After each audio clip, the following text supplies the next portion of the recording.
Welcome to Two Gals and a Glass Half Full. Today, we are going to be talking more about stress and just stress management and things we can do for that. We also have a special guest today, but first, Dr. Jess, what's in your cup today?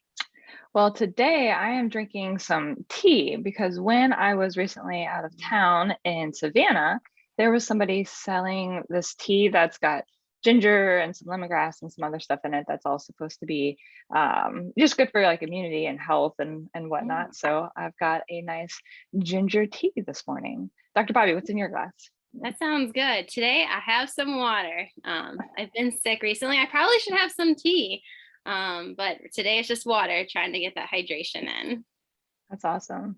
And Dory, our mental health counselor, what is in your glass? I have coffee, a little bit of half and half, because this is the beginning of my day. I need at Mhm. least one of these just to get started in the morning, just to get that little oomph. Absolutely. I love it. So, as far as our guest today, Dory is a licensed mental health counselor. And when we're talking about stress, sometimes it's nice to bring in people that know a little bit more in this realm than we do. And we figured that talking with Dory would be something that we could have a nice conversation and start to get a little bit deeper into stress management techniques and just better understanding this world of stress. It's a big topic, so let's just try and bite it off in chunks. So, Dory, from a mental health counselor's perspective, how would you define stress? It doesn't have to be some professional, definition. Just like in general, how would you explain it? How I focus on stress is really thinking about the emotional or physical impact that some sort of event or um, life circumstance has had on us. So I really focus on the physical impact, especially because that's how I typically catch stress first. In that physicality, and that typically moves to the emotional reaction and or dysregulation.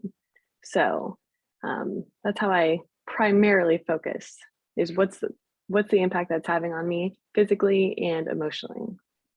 Awesome. We talked a lot about this last week about just the heart starts racing, and you get, when you're in that acute stress and Mhm. the different physiologic reactions that happen.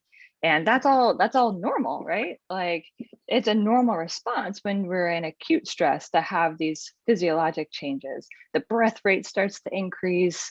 Maybe I start to feel sweaty. Maybe my heart's beating really hard and I have a hard time maybe kind of making that next step. Do I run? Do I fight? Do I flight?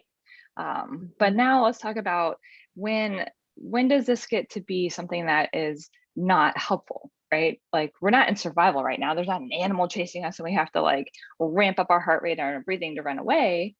So when are times from your perspective where this is like maybe not super healthy? Mhm. So I like to say productive versus non-productive, right? Because Hmm. oftentimes we think of things as kind of like black and white, like good or bad. And so often with stress, what's happening is we have this negative self-talk that goes along with it. And that negative self-talk typically increases our stress level and typically Huh. increases like our emotional reactivity, right? That's a huge component that I focus on both for myself personally and with my patients, is how we can try to challenge or reframe some of that negative self-talk that goes along with the stress. So for your question, um, kind of how in general do we find that line between healthy versus unhealthy, productive versus non-productive, right? And that's really the impact that it's having on a person and how long it's lasting for.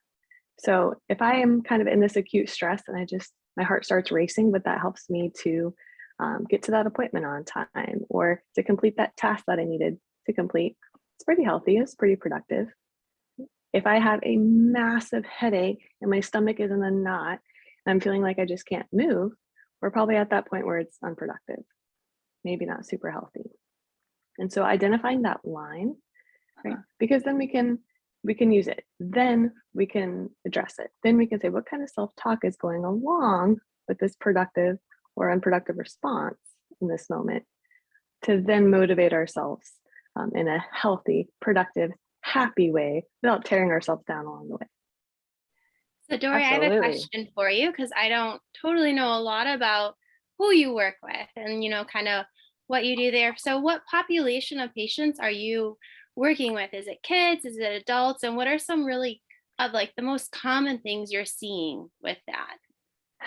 Yeah, so I work with adults, and I work actually in an acute setting. And so I work with people that are in some sort of crisis situation, kind of in the here and now. So we have long-term therapy, of course, which is just you start in that acute setting, and then over time you hit that maintenance. So I focus and I specialize in trauma and at that very beginning level, when something has just happened, when we are dysregulated and we are stressed out. Right, that's my specialty. It's kind of addressing right there. Life stressors are everything that we talk about throughout the day. And life stressors that can lead to stress, right, are financial stress and relationship stress and work related stress. We can have stress in just about every area of our life, which is what can make it incredibly difficult to tackle if we look at it kind of from like an overarching perspective. And so You what really I find have helpful. I was gonna say you really have to kind of just figure out where they are, and then at that point, because everyone's stress is so different, it's not like a general umbrella. Then Yeah. really have to specialize for each person. Absolutely. And so often with our stress in that umbrella, we lump everything together. So I just wake up in the morning and I say, I'm stressed out. I'm having a super stressful day. Right? How overwhelming in Right. general. If I consider everything stressful, then how do I manage any of my stress? So that's what we work on in our sessions, and what I work on personally. I'll speak for myself. If I'm saying this is a super stressful day, what am I actually stressed about in this moment? That's a really great place to start. Yeah, I think that's something that's super tangible. Like you can hold on to that. And I'm really resonating with that self-talk of what you were talking about with stress. In the moment, what are we saying to ourselves? And I think that's something that I've worked on a lot for myself, because when you come into a situation that's overwhelming and in some way, shape, or form, you can either say to yourself, you can't do this. Why did you think you could do this? What's going on? Why? And you just beat yourself down. Or you stop and say, that's not going to help me. I'm going to fake it till I make it. And we're going to just like figure this out and bombard our way through it. And then when you do that a couple of times, you start realizing, oh, I was capable. Oh, I could do that. The reason why I'm in this situation is because I signed myself up for this situation. Yes. Yeah. Meaning I thought I could do it. I signed myself up. You're at the beginning of a race, right? And it's your first half marathon or your first whatever it might be. And you're like, ah, Those first these 3-4 people. miles. Yeah. And you're like surrounded by all these people, and they're all like, they're like, wow, they look like they really know what they're doing. And I think I don't know. And I'm like, maybe I won't run. I don't know. Maybe I'm going to be too slow. Maybe and it's all these, maybe I, but I can't, and I think that's something that is, we all do it. I mean, nobody doesn't do that, but Everybody. recognizing that everybody does, like, we're never like no one's above it, but recognizing that, like, what is this doing for me right now? Like, I'm standing here, I signed up for this. Like, why not enjoy it? Who cares if they're faster than me? Who cares? Like, why does that matter? Why is that taking away my fun today? And just like challenging that reframing and challenging that thinking has been huge for me. And trying to identify that in the moment is really hard, because you're overwhelmed and there's a lot going on, and you're trying to like say, like, wait, I'm contributing to this. My thoughts are contributing. Yeah. Still stressful, right? Still difficult situation. However, I like how you were talking about productive versus unproductive. I think that's a really nice way to consider it, because that's one thing that we really wanted to highlight in the first episode of stress management, is that not all stress is bad. It's not this like, stress is bad for you, you shouldn't be stressed. Stress is how we survive. It's how we get to that appointment on time. It's how we get ourselves motivated to like get that assignment done, or whatever, whatever it might be. So it's not bad. It's just in times it can be unproductive, and chronically can start to lead to negative effects. So you had talked about physical effects and things that come out. what are some other physical effects that you kind of screen for when you're talking to people? Mhm. So for physicality, it hits everybody different, right? So our stress is going to sit. Our body, it's a trauma term, but our body keeps a score. So our trauma, our anxieties, our past, our whatever it is, including stress, it sits in different parts of our body. So if someone's coming in and they're just saying, I just feel like crap today, and I'm tired, and I don't know what's going on, and I'm hurting, and I have this like shoulder pain, or it can present in so many different ways. Right? I've had this headache for 3 days. And I don't know where it came from. And so a lot of times our body, so we call it body awareness. When we can focus on that body awareness, that's actually where I really kind of begin the process of managing my own stress and helping others with theirs, where we bring it back in, right? So I feel like crap today is that umbrella term. So it's like, okay, what are we actually feeling? Where are we actually feeling it in our body? What actually feels like crap right now? Mhm. Like, okay, my head, my stomach, my shoulder. Where do you think that's coming from? When did that start? And we start to break that down more and more and more to usually get to potentially the root of that stress. Right? So when I screen for it, we screen for the physicality, we screen for any new symptoms, well, that's interesting. A month ago, you also had a headache around this time, or when this person came into your life, or whatever it is. Can we identify some of these patterns? So use that body awareness to identify the pattern, to then handle the stress, to then manage the stress. That's typically where I start. Can different types of stress cause different type of symptoms? And the reason I say that is I find a lot of times when I'm feeling that overwhelmed stress, I feel it a lot in my stomach. But there's sometimes where I don't feel stressed at all, but I start having like severe nightmares. And that's when I realize I don't feel the stress, but something's going on in the background that's causing it. And normally then I can kind of tweak the two, but I feel like there's two very different like bodily actions or ways I cope with stress. Is that common, normal, or is that weird? Absolutely common. I think that's just your baseline, and everybody has a different baseline, and everybody has different triggers, right? So if work is a huge trigger for me, right, my physicality, my self-talk, so whether that's negative or could be positive, but whatever my self-talk is, if work is a stressor for me, then I'm probably going to have a higher severity of symptoms versus if my cat knocks that cup of water over again, right? Might kind of feel stressed and reactive in that moment, right? And I'll be okay. My heart will probably start to decrease a little bit. I'll be able to regulate a little bit easier. It's kind of how we can get back to that emotional regulation, kind of to our baseline, that shows where our different stressors are and how they impact us differently. But it's so incredibly just normal. I'm not a huge fan of that word, but whatever normal means for you Yes. personally, right? Yeah. To have the Maybe different common. reactions. Common, yeah. Maybe that's a better word. I see Absolutely. this. Yeah, I definitely see this with patients for sure, because we treat pain, right? Mhm.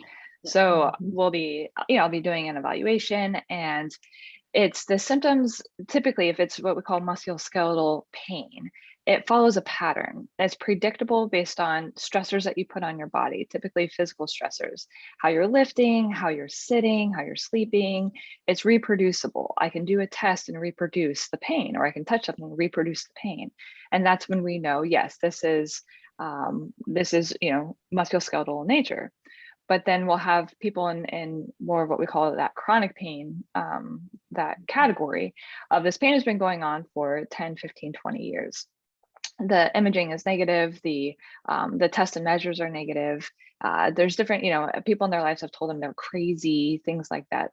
And as we go further into the evaluation, oftentimes what we'll start to see is a pattern. And that pattern is something that is related to other stressors in life. So it could be an adult who has adult children, and their adult children come in for the visit, or things in their life that are going on that aren't necessarily healthy relationships. And once that interaction starts over a period of time, then we'll see the symptoms ramp up. And then that interaction decreases because they go back out of town, for example. And then all of a sudden the symptoms decrease. And so now we're starting to see that pattern of the cyclic pain. And that's when, from my perspective, is also work on nuances of like, I mean, there's weak points that's creating the pain in that location, right? So there might be some sort of like a bulging disc in the neck, and it's contributing to why we've got weakness in the neck and why the headache is coming on.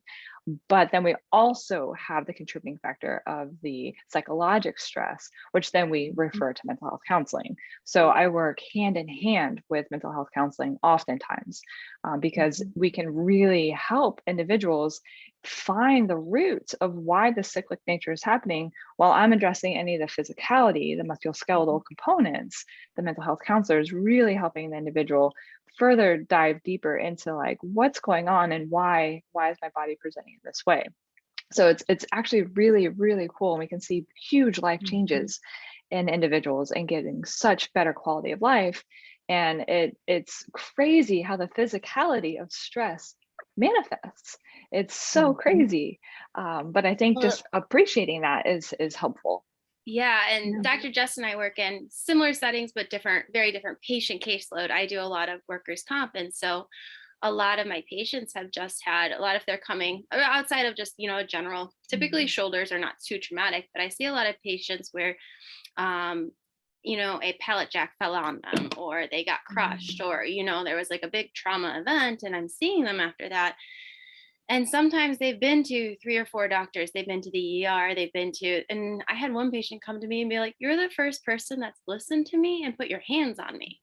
And like sometimes just like listening to them. And I wish we had Dory, I wish we had someone like you, because I feel like especially in that caseload where there is that trauma and there is, we're dealing with then financial. If they're on workers' comp, now they're dealing with work comp. And a lot of people that don't know work comp, it is not a fun system to be in.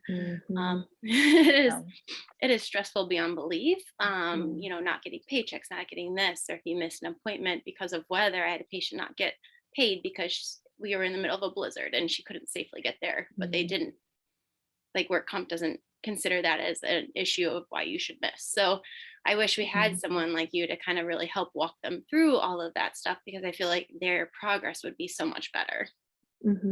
Yeah, absolutely. And I think on that note of with both the physicality that you see on the other end, and also having them focus on that emotional reactivity, that initial stressor. So back to that self-talk, but also that initial emotional reactivity. So whether that's our heart palpitations, the headache, the stomach, however it's presenting with us physically, before it even gets to kind of that chronic level and that deeper level that y'all treat, if we can focus on that in the moment, it makes our stress way more manageable.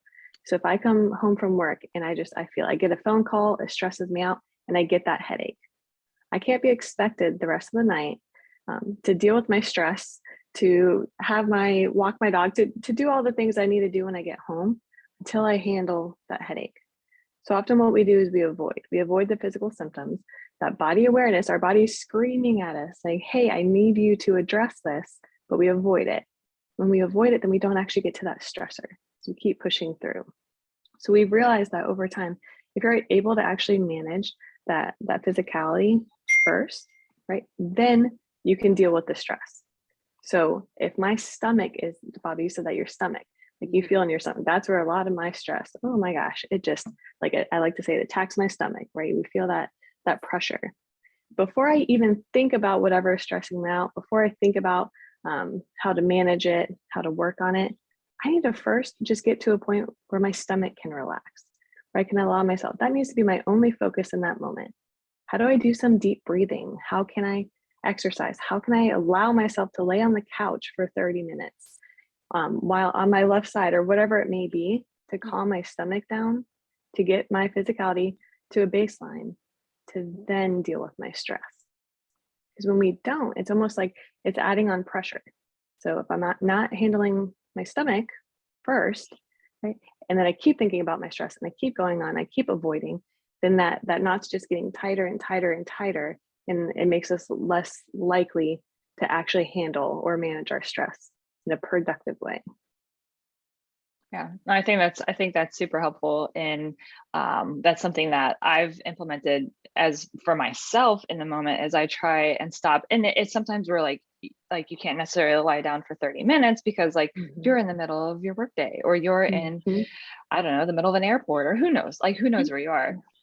And so on times where you can't really have all the self-care that you need, Mhm. just stopping in the moment and saying, okay, I'm going to do what I can.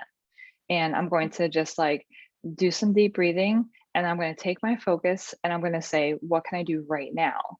And whatever that is, do it, right? Like, even if it's just a little bit is way more than nothing.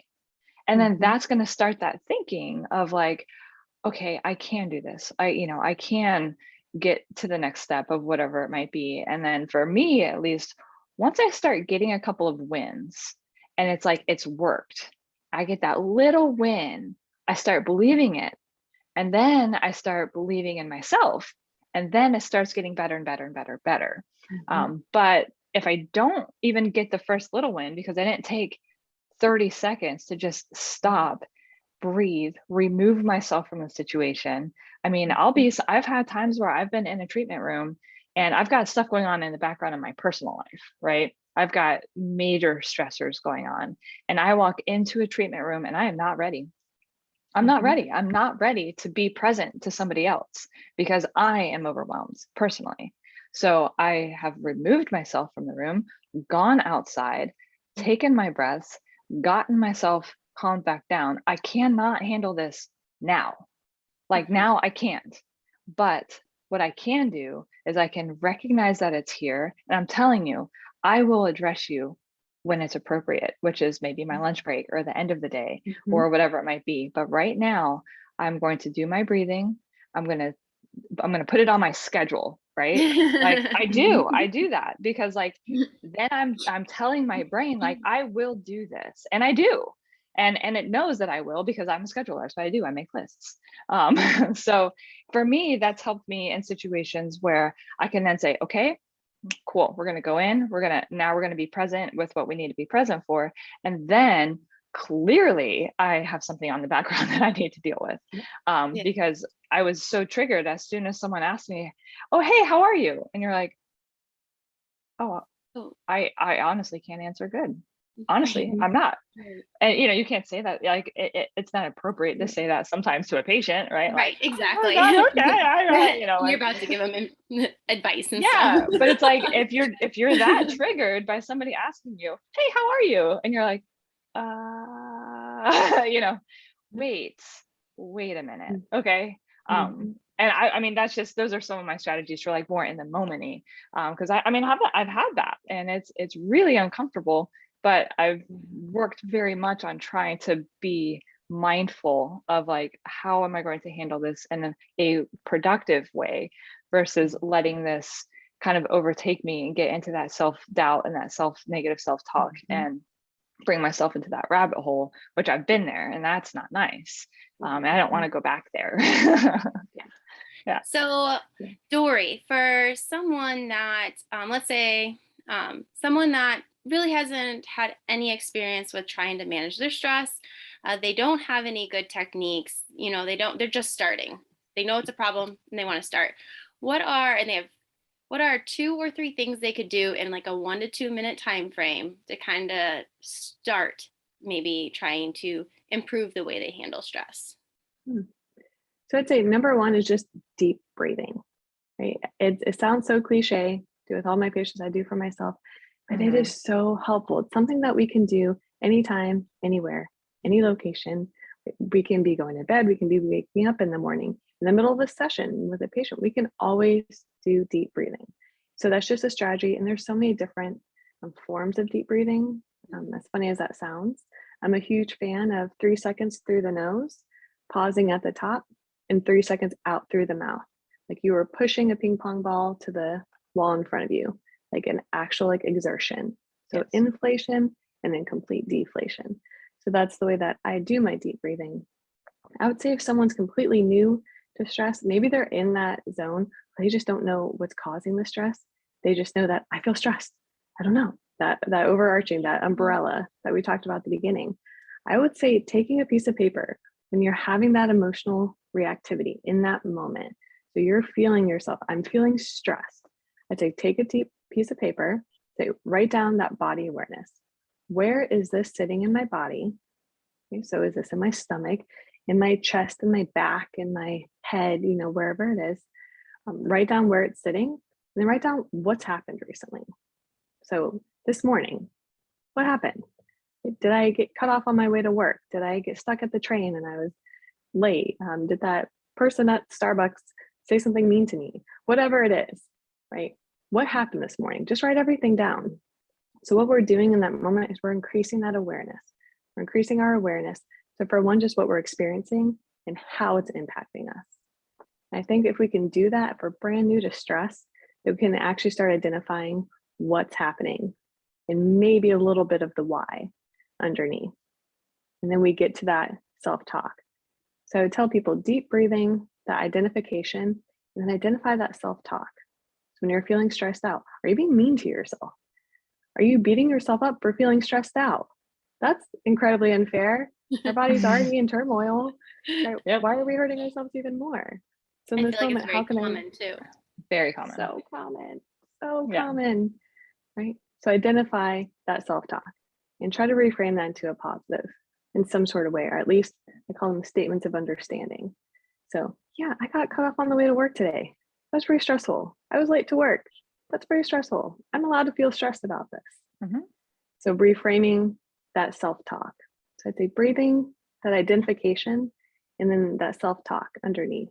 I think those are fantastic places to start with really managing our stress. Awesome. Thank you. Yeah, that's awesome. So we are going to be wrapping up this episode, but every week we have a challenge. And so the challenge for our listeners is to implement at least one strategy this next week that was recommended by Dory. And so see if it works for you. That's going to be our challenge. And then what we have coming up next week is we have another mental health counselor because they know more than us about this topic. And her name is Jada. And so we'll be talking with Jada next week to further delve into the world of stress and stress management. So thank you so much, Dory, for coming on. We really appreciate all of your wisdom and your tidbits. It's stuff that I'm going to implement myself. I think that's very helpful. And Dr. Bobby, I don't know if you have anything else that you want to say? No, I was going to say thank you. And I need to learn more. I definitely need to learn more techniques to help myself too. Call me. Just call me. Yeah. Absolutely. Thanks for having me on there. Thank All you. right. Thank you, Dory. Perfect. So follow us on YouTube, Facebook, Instagram, and we have all sorts of posts that we're trying to do and new episodes coming every week. All right. Thank you, everybody.